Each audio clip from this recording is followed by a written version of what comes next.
Hey, freak girl, what you doing? Lunchtime on Thursday, later that week. I looked up to see Billy and the haters approach the cafeteria table.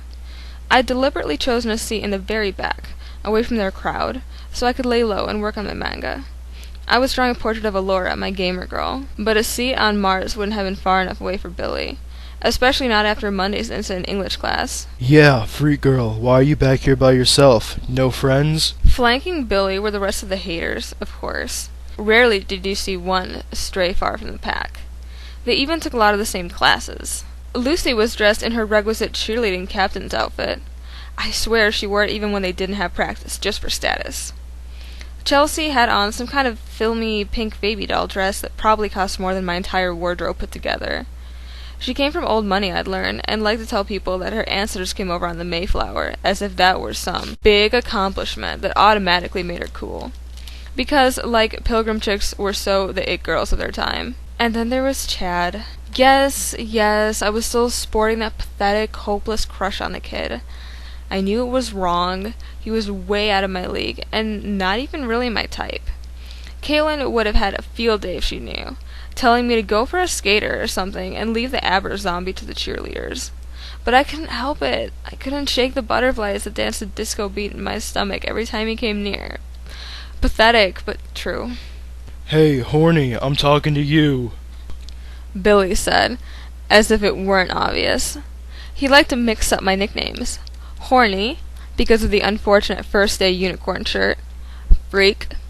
Vamp was a particular favorite as well, as he would claim that there was no way someone who wore as much black as I did didn't turn into a bat and bite people's necks during a full moon.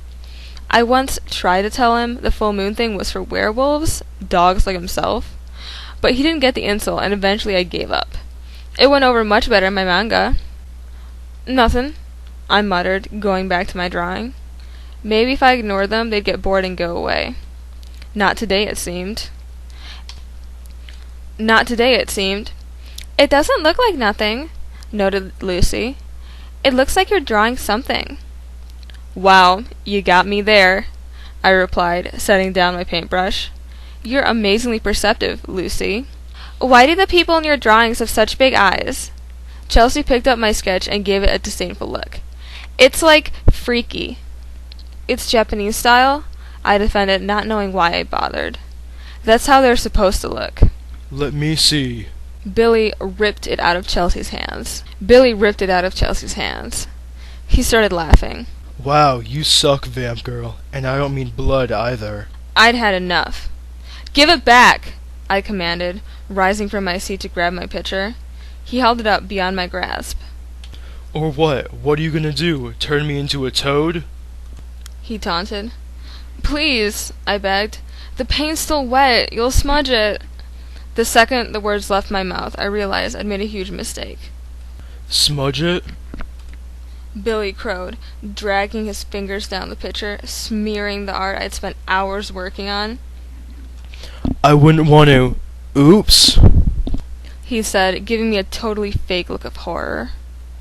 I think I might have. Give it back! I cried, lunging at him and punching him full in the face.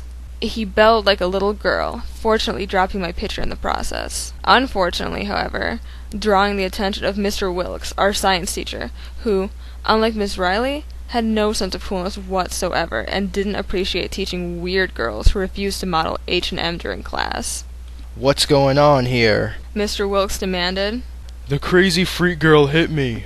Billy cried. I squeezed my hands into fists, furious and helpless.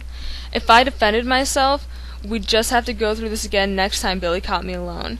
It wasn't worth it. Besides, Mr. Wilkes was Billy's basketball coach. He thought the kid walked on water.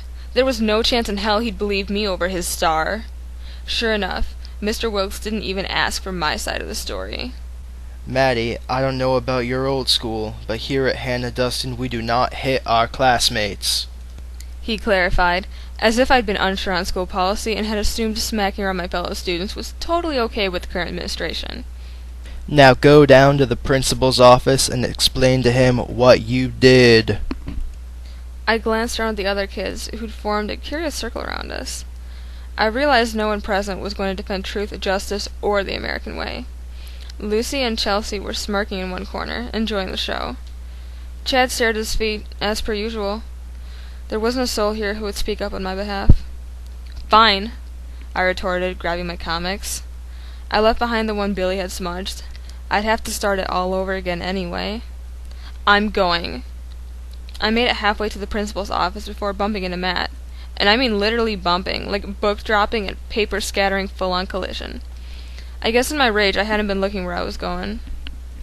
Whoa, girl, where's the fire? He asked, bending down to pick up my books. I crouched down to join him, trying not to get stepped on as I grabbed errant papers. "Principal's office," I told him, relating what had just happened. Ooh, you punch Billy Henderson? He cried, standing up and handing me my books. I took them gratefully. It's about time someone stood up to that guy. Impressive. Very impressive. "Yeah," I muttered. "Real impressive. It'll be even more impressive when I get to explain to my mom why I've got detention." Matt waved a hand.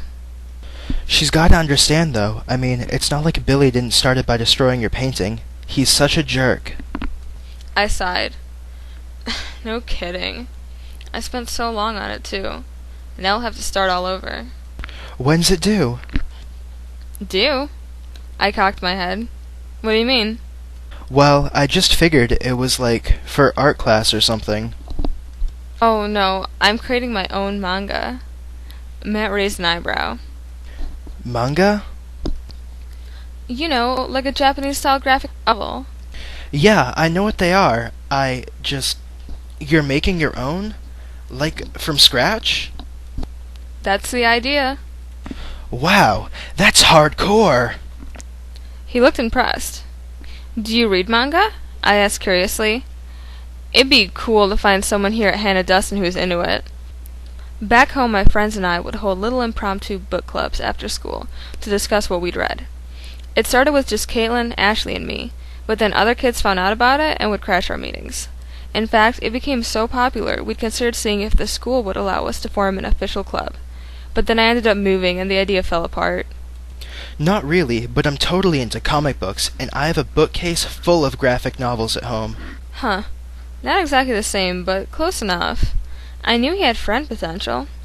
Cool, I said. I like some American comics too, though I don't know as much about them as I do about the Japanese stuff. Yeah, well, I'd be happy to bring in some of my favorites if you're interested in checking them out. I'd like that. Thanks. There you are! A tall, skinny guy with curly red hair walked up to Matt, hands on his hips. I've been looking everywhere for you. Matt grinned at him. Sorry, I was just helping Maddy with her books. He turned back to me. You all set now? He asked. I've gotta go. Luke and I are going to the library to play video games. He's figured out a way to hack into the computers and get by the firewalls they set up. Cool, I said, smiling at the two of them. Wow. Comic books and video games. Matt and I had a lot in common.